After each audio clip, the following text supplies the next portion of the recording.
Hi. Many life science graduates, they think they need to have a PhD degree to get a job in the biotech. But I can tell you from my own experience that is absolutely not needed.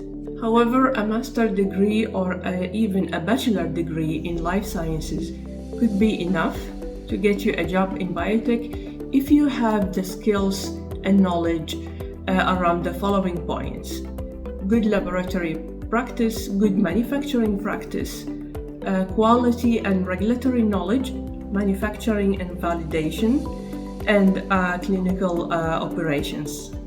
In fact, companies care more about collaborations across teams and departments, understanding industry timelines, working under very regulated environments, and also delivering products. So no, you don't need a PhD to get a job at a biotech company. If you like this video, hit the like button, subscribe, and let me know in the comments. And thank you for watching.